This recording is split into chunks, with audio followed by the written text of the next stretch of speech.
نظام پذیرفت، کشور پذیرفت و هنجارهای اجتماعی پذیرفتند که ما یک فرمانده نظامی داشته باشیم.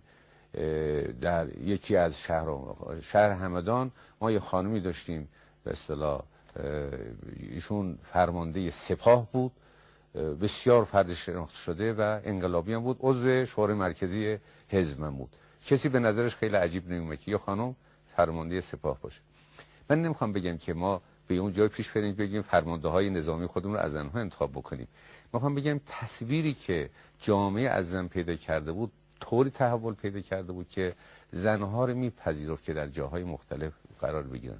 ولی الان تصویری که از موقعیت زن در پست‌های مختلف اداری داریم، نمیدونم منزلت اجتماعی داریم، نسبت به اون موقع به نظر من کمتر شده. این تصویر فقط در مردان نیست، در خود زنها هم به نظر به این پایین‌تر اومده.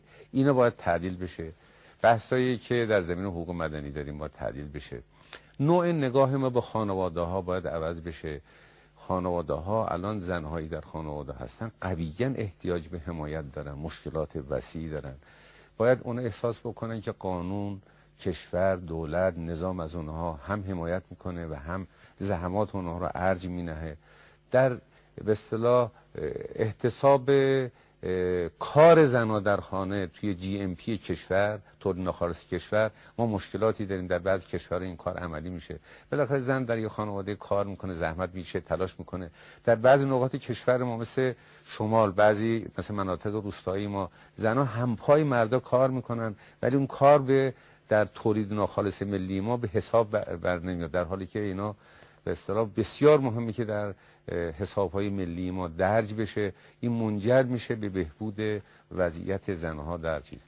در کنارش یه بحث‌های انحرافی هم ما می‌بینیم. عوض اینکه در فضای مدرن امروزی برای حفظ خانواده، برای حفظ حریم خانواده، برای صمیمیت ما شروع کنیم از بعض چیزها و ارزش‌ها حمایت کردن، یه دفعه می‌بینیم که یه لایحه‌ای میاد که تشویق کننده چند همسری در کشور هست. خب این یک نوع حرکت قهقرایی است، یک نوع حرکت به عقب هست و من اینجا جا داره با اینکه به خدمت همه هنرمندا چیز دارم و به اصطلاح ارادت دارم و به صدا و سیما همجور از برنامه‌شون استفاده می‌کنیم، تو سریال هایی که بحث چند همسری میاد به نظر من به هیچ وجه جنبه تشویق کننده نباید وجود داشته باشه در این رابطه.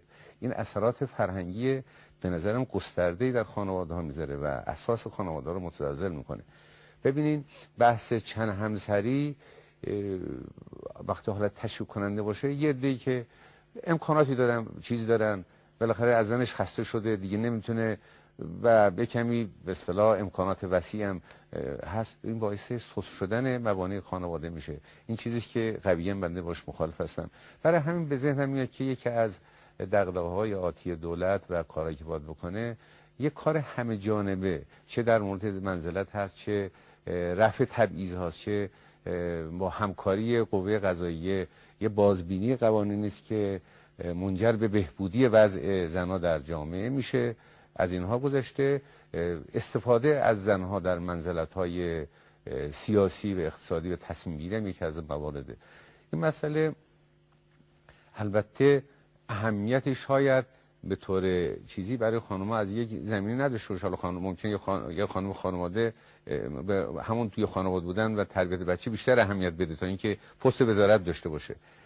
ولی در سطح جامعه وقتی که گفته میشه که چین امکان وجود داره و دولت هم استفاده میکنه از این مسئله، یک نوع گشایشی ایجاد میشه. من توی این مسئله انتخابات هر جا رفتم خانم‌ها میپرسن که آیا میشه یه خانم وزیرم بشه؟ بنده میخوام بگم که بله، چرا نمیشه؟ میتونه بشه و بنده در این زمینه اقدام خواهم کرد.